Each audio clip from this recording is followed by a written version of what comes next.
இம்சிக்கிறார்கள். நாம் யாராவது அடித்தால் நம்மை கோபப்படுவார்கள், அடிப்பார்கள் சக மாணவர்களை. இது அவர்களே அவர்களுடைய உடம்பை இம்சிக்கின்ற காரணத்தினால் அவர்களுக்கு பொறுமை வந்துவிட்டாலே கான்சன்ட்ரேஷன் வந்துவிடும், மன ஒருமை வந்து விடுகிறது. பாடத்திலே ஒரு தடவை படித்தாலே மனதில் நிற்கக்கூடிய தன்மை இந்த குழந்தைகளுக்கு வந்துடும். கண்டிப்பாக இவர்கள் அதிகமாக மார்க் வாங்கியே ஆக வேண்டும். விடிய விடிய படிக்கணுங்கிற அவசியம்லாம் கிடையாது. பள்ளிக்கூடத்திலே பாடத்தை சரியாக கவனித்தாலே பரீட்சையில் நல்ல மார்க் வாங்கக்கூடிய தன்மையெல்லாம் இந்த ஆசனத்தை செய்வர்களுக்கு வந்து விடுகிறது. மெதுவாக இந்த ஆசனத்தை கலையுங்கள். காலை நேராக நீட்டுங்கள். நல்ல மூச்சு இழுங்க. சத்தமாக மூச்சு இழுக்கணும். முதுகு நேராக இருக்கணும். மூச்சு இழு. முதுகு எலும்ப காலை தூக்கி போட்டு இப்படி வளைக்கின்ற காரணத்தினால் காலை போட்டு வளைக்கும்போது முதுகெலும்பு கீழே அமுக்கும். இவங்க நிமிர்கிறார்கள். முதுகிலே லேசான வலி ஆரம்ப கட்டத்தில் வரும். அதனால் என்ன செய்யணும்? இதுக்கு மச்சாசனம் போட்டுடணும். காலை பத்மாசனம் போடு. அப்படியே படுங்க. தலையை திருப்பணும். காலை கீழே போடுங்க. கலனில போட்டு தலையை பின்னால் நல்லா திருப்பி நெஞ்ச மேலே தூக்குங்க. காலை பிடித்து கொள்ளுங்கள். நல்ல மூச்சு இழுக்கணும். அதுக்கு ரிவர்ஸ் ஃபோர்ஸ். முதுகு முன்னால் அப்படி அமுக்குது, அதனால் இப்படி பின்னால் பக்கணும். அப்போ தான் முதுகில் வலி ஏற்படாது. அதுக்கு ரிவர்ஸ் ஃபோர்ஸ். நல்ல மூச்சு இழு. சத்தமாக மூச்சு இழுக்கணும். சத்தமே வரல. மூச்சு இழு. மெதுவாக காலை கலத்து. ஆசனத்தை கலையுங்கள். தலை நேராக நிமிரு. எழுந்து உட்காரு. பொழுது மீண்டும் காலை தூக்கி 2 கால்களையும் தூக்கி தோளில் போட வேண்டும். துவிபாத நித்திரை ஆசனம். 2 கால்களையும் தோளில் போட்டு செய்யக்கூடிய அற்புதமான ஆசனம். போடுங்க.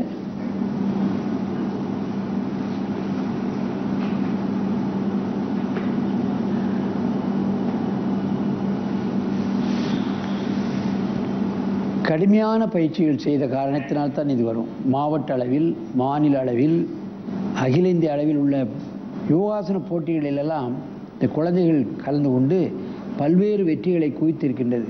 கிராம மாணவர்களாக இருந்தாலும் எங்கு போட்டி நடந்தாலும் அங்கே போய்விடுவார்கள். தங்கள் திறமையை காட்டி பரிசுகளை பெற்று வந்து விடுவார்கள். மெதுவாக இந்த ஆசனத்தை கலையுங்கள்.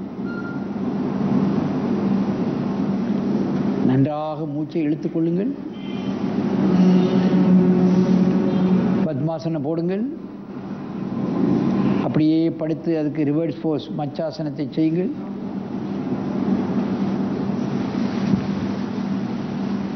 தலையை பின்னால் திருப்பி தொடையில் கை வைய அல்லது காலை பிடிக்கணும். நல்ல மூச்சுழு. நல்ல மூச்சுழு. வாய் திறக்கக்கூடாது. மூச்சுழு. சத்தமாக மூச்சுழு. மெதுவா ஆசனத்தை கலைச்சு நேரே உட்காரு. நேரே எழுந்து உட்காரு. நல்ல மூச்சு விடுங்க. இப்போ அப்படியே என்ன பார்த்து திரும்பி இந்த ஆசனத்தை செய்யணும். பின்பக்கமாக அப்படியே திரும்புங்க. இப்பொழுது வலது காலை தூக்கி தோளில் போடுங்கள். நேர நிமிர முயற்சி பண்ணணும். அப்படி வச்சு சிறு வயது முதற்கொண்டே இந்த ஆசனத்தை போட்டால் பெரியவங்களானாலும் இந்த ஆசனத்தை போடக்கூடிய தகுதி இதுக்கு தானாக வந்துடும். இதெல்லாம் மிக மிக கடினமான ஆசனம். போட்டியில் தான் இதை போட்டு காட்டுவாங்க. அதுக்கு மார்க், முழுமையான மார்க் கிடைக்கும். எவ்வளோ நேரம் சொல்லுவாங்க? 20 செகண்ட், 10 செகண்ட் அந்த நிலையிலே நல்ல மகிழ்ச்சியாக நிற்கணும். மூஞ்சி மூணு வச்சுக்கிட்டோ கடினமாக இருக்கிற மாதிரி பல்ல கடிச்சிக்கிட்டோ பண்ணாமல் இருக்கணும். அதெல்லாம் பார்ப்பாங்க. இந்த குழந்தைகள் அப்படியே இருக்குது. தன்னுடைய இந்த கஷ்டமான ஆசனத்தை மூஞ்சியில் அந்த கஷ்டத்தை காட்டவே இல்லை. பல்ல கடிக்கவோ கண்ணை மூடவோ. மெதுவாக அந்த ஆசனத்தை கலத்துங்க. நல்ல மூச்சுழு. பத்மாசனம் போட்டு மச்சாசனம் போடுங்க. இதுக்கு ரிவர்ஸ் ஃபோர்ஸை. அப்படியே பின்னால் படுங்க. தலையை நல்ல திருப்பி நல்ல மூச்சு விடுங்க. அதுக்கு ரிவர்ஸ் ஃபோர்ஸ். நெஞ்சு நல்ல மேலே தூக்கணும். கை முட்டை அழுத்தினா தான் நெஞ்சு மேலே வரும். மூச்சுழு, சத்தமாக இழு. சத்தமே வர மாட்டேங்குது. நீளு, மூச்சுழு. சரி, தலையை நேர நிமித்து தலையை களைச்சி விடு. காலை எடுத்துரு, அப்படியே எழுந்து உட்காரு. காலை நீட்டு, கால் பெருவரில் பிடிச்சி அப்படியே முன்ன குனி. முன்னும் பின்னும் ஏதாவது வளைஞ்சிக்கிட்டே இருக்கணும் ஒரு ஆசனம் போடும்போது. அப்படியே விட்டுருங்க, நல்ல மூச்செழுங்க. இப்பொழுது இந்த ஆசனத்தை ஒருவருக்கொருவர் நேராக பார்த்து கொண்டு செய்ய வேண்டும். இப்பொழுது இடது காலை முதல்ல போடணும். இவ்வளோ நாள் வலது காலை போட்டீங்க, இப்போ இடது காலை முதல்ல போடு.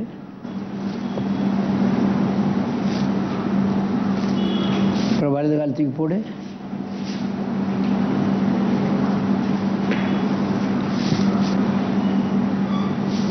குழந்தைகள் பாருங்க, எவ்வளோ நேரம் வேணாலும் பண்ணுவேன் அப்படிங்கிற ஒரு வைராக்கிய மனதோடு அப்படியே நிற்குது. அதைத்தான் நாம் கவனிக்க வேண்டும். மெதுவாக இந்த ஆசனத்தை கலைங்க, காலை நீட்டுங்க, நல்ல மூச்சு விடுங்க. நல்ல அப்படியே படுத்துரு. பத்மாசனம் போடு. அதுக்கு மாற்றாசனம் பண்ணணும். படுத்து தலையை திருப்பி விடு. தொட மேலே கால் வை, அல்லது காலை பிடிக்கணும். நல்ல மூச்சு இழுக்கணும். நல்ல மூச்சு இழு, சத்தமாக இழுக்கணும். தைராய்டு சம்பந்தப்பட்ட பிரச்சனை பெண்களுக்கு நிறைய வரும். சின்ன குழந்தைகளுக்கே வந்து விடுகிறது. அதன் காரணமாக மென்சஸ் தள்ளி போடப்படுகிறது, அதிகமாக வருகிறது, நேரங்காலத்தில் வருவதில்லை. இந்த மாதிரி பிரச்சனை எல்லாம் இந்த ஆசனத்தில் அடிபட்டு போகும். அப்படியே மெதுவாக நிமிருங்க, காலை நீட்டுங்க, அப்படியே எழுந்து உட்காரு. நீண்ட நெடுமூச்சு வாங்கிக் கொள்ளுங்கள். மீண்டும் ஒரு முறை வலது காலத்துக்கு போட்டு இந்த ஆசனத்தை செய்யுங்க.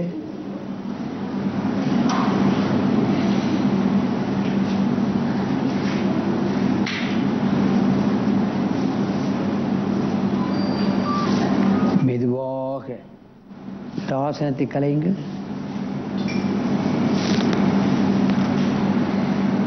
பத்மாசனம் போடுங்க. அப்படியே படுங்க. தலை திருப்பு.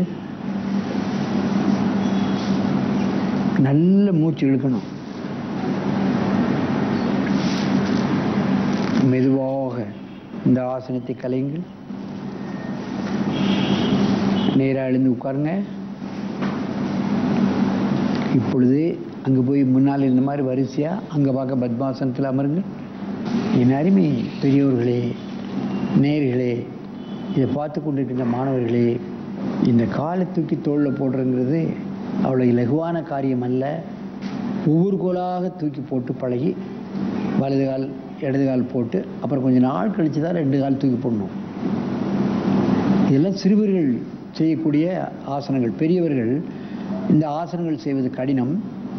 கொஞ்ச நாளைக்கு தலையில் காலை தூக்கி வச்சு, நெஞ்சில் வச்சு, நெத்தியில் வச்சு, அப்புறம் தலையில் வச்சு, அப்புறம் கழுத்து கொண்டு வரணும். பொறுமையாக 10 நாள் 15 நாள் ஒவ்வொரு ஸ்டேஜாக கொண்டு வந்தாங்கன்னா பெரியவங்களும் இந்த ஆசனத்தை செய்யலாம்.